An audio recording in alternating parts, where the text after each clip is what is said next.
I'm Sharon Swart with Hub Culture. We are at the Cannes Film Festival. Joining us today is director Lucy Walker. Her countdown to zero is in official selection. Lucy, what is it like being at Cannes for the first time as a director? It's a little windy. It's not as warm as you might think. Here we are on a yacht, being blown away. No, it's beautiful. It's amazing. I always dreamed as a young filmmaker of being at Cannes. It just somehow still has that cachet, even though there are so many amazing, prestigious and brilliant festivals that I've been lucky enough to have films in, like Sundance, Berlin, Toronto. Somehow Cannes is just such a prestigious and distinctive sort of honor as a filmmaker. And I grew up in London, and my first job was actually working in TV in France, but I was really falling in love with movies and going to see movies, like 2 movies every evening and 4 movies a day at the weekend. And I came down to the film festival when I was 20 years old and sort of gate crashed around and just dreamed that one day I might have a film here. And still amazing to see my name up there with you know, Woody Allen, Stephen Frears, Godard. I mean, there's just so many amazing, and that's just, you know, I say yes. I mean, all these amazing international filmmakers who I love, all my favorite filmmakers who are here, to be in their company is sort of shocking and extraordinary, and I'm just in shock and having the best time ever, frankly. And how did Countdown to Zero come to you? Was it something that you had been developing, or was it a project that came to you? I loved the company Participant, and I've been talking to them about various projects, and this was a project that they had already been talking to Global Zero, this organization, think tank involved with nuclear weapons, right, and Lawrence Bender, the fantastic producer, and they had all been talking, were looking for a director, and reached out to me, and I was just knew that we should be talking about nuclear weapons. They had not gone away since the Cold War, and I didn't know as much as I know now, which is a frightening amount about nuclear weapons in the world today, but I knew that we should be talking about it, because if the weapons were still out there, then we've got to be dealing with them, and it was just unfortunately not true that they went away when the Cold War went away. Right. The discussion, I think, is back, and our timing turned out to be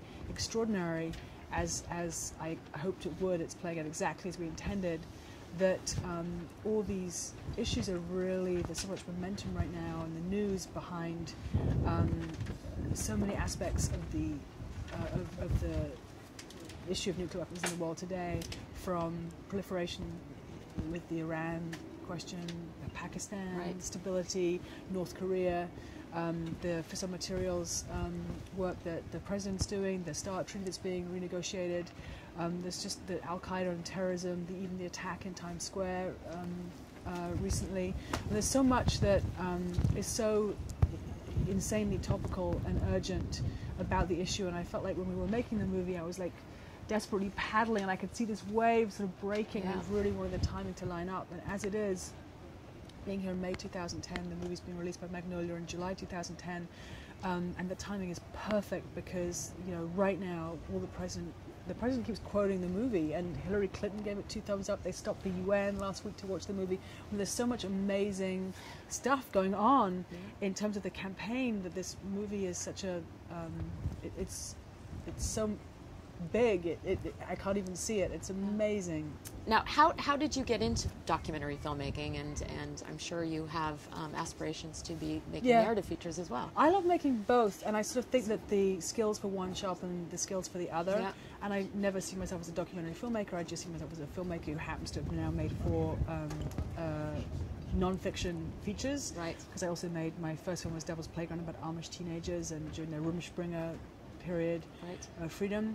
And my second feature documentary is called Blind Sight, about an amazing journey with blind people climbing Mount Everest, basically, and crazy stuff happening there. Thank you. And so I always like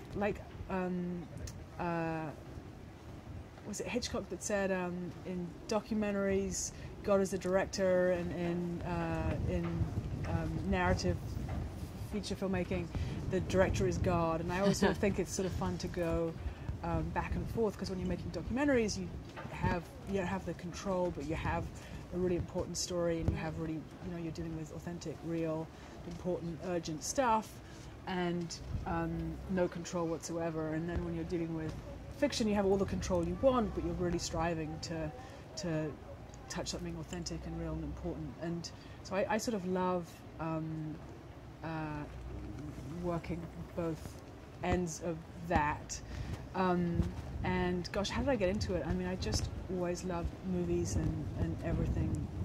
Also the individual aspects of movie making. I just really embraced all the craft, from the music to the cinematography to the writing to the acting to the story to the sound design, everything. I just get super excited about the possibility of all of those in terms of the audience experience, and I just don't know anything more powerful if you want to change the world or if you want to have some creative fun. I think it's just the most fun you can have.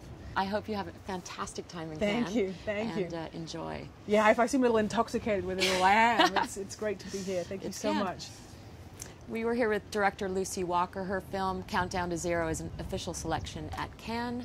I am Sharon Swart for Hub Culture.